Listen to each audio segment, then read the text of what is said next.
तुलसीदास बलि जाऊं चरण ते, हे प्रभु मैं आपके चरणों में ऐसे ही लिपट जाऊं, हे प्रभु मैं आपका ऐसे ही हो जाऊं जैसे लोभी धन के पीछे भाग जाता है, और जैसे चंद्रमा की उस कालिख को कोई हटा नहीं सकता चंद्रमा से, ऐसे मुझे भी आपके चरणों से कोई हटा ना सके।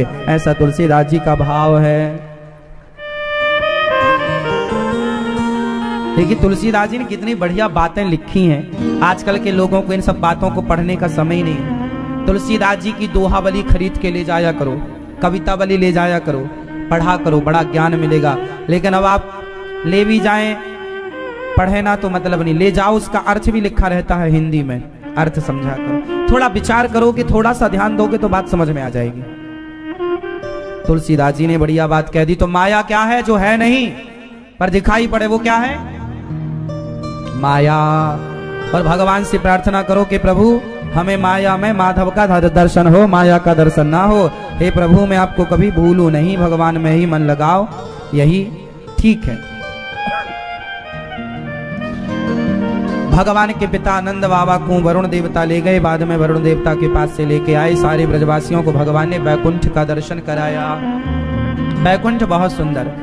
बैकुंठ का मतलब क्या है? बैकुंठ किसे कहते हैं? भैया बैठो, मेरी माँ टाटा, सबन को टाटा, सब बैठ जाओ, सुनो आनंद से। भैया जा रहे हो? मैया, लाल मैया चली, ठीक है जल्दी आना। सुनो, अच्छा ये बताओ कि बैकुंठ किसे कहते हैं?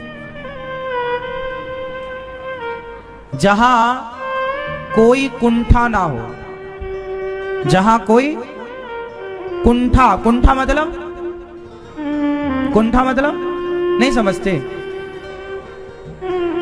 गांव की भाषा है ये, हमारे गांव में प्रयोग होती है ये भाषा। कुंठा रह गई, राम राम, बहुत कुंठा रह गई। कोई कुंठा नहीं है। कुंठा मतलब इच्छा, कामना।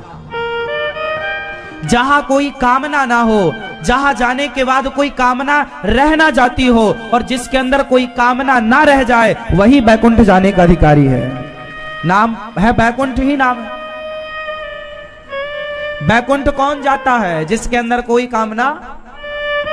और आप में से कितने लोग हैं जिनके अंदर कोई कामना नहीं है?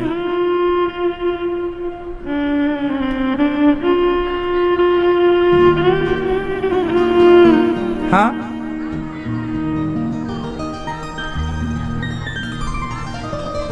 क्या कामना है? और बच्चे पैदा करने हैं? नहीं।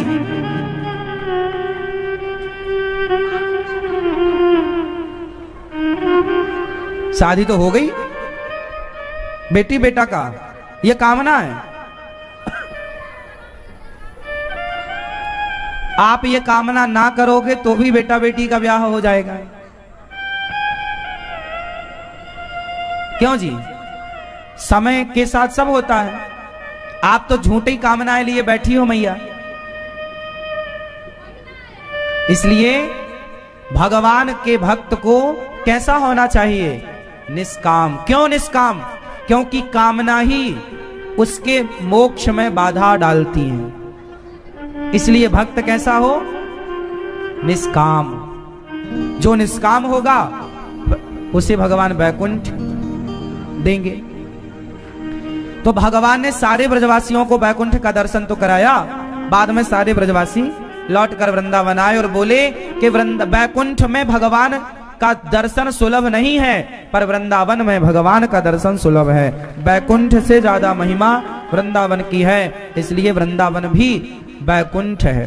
आप कहां बैठे हैं? ऑलरेडी वैकुंठ में बैठे हैं। यह धाम क्या है? वैकुंठ है। आशा करता हूं कि यह धार्मिक शिक्षाप्रद कथा आप लोगों को अवश्य पसंद आई होगी। अगर आप लोगों को यह कथा पसंद आई हो तो इस कथा को लाइक करें और अधिक से अधिक लोगों को शेयर भी करें, जिससे कि वे भी इस शिक्षाप्रद उत्तम कथा को सुनकर अपने जीवन को सुखी एवं सामर्थ्य बना सके। मित्रों, अगर अभी तक आप लोगों ने हमारे चैनल को सब्सक्राइब नहीं किया है तो तुरंत सब्सक्राइब कर लें, जिससे कि नोटिफिकेशन के माध्यम से आप लोगों को हमारे नए नए वीडियोस, शिक्षाप्रद कथाएं तुरंत प्राप्त हो सके और आप उसको सुन करके अपने जीवन को सुखी बना सके। तो कल फिर किसी नए धार्मिक कथा को लेकर के आप लोगों के समक्ष फिर से प्रस्तुत होंगे। तब तक के लिए राम राम।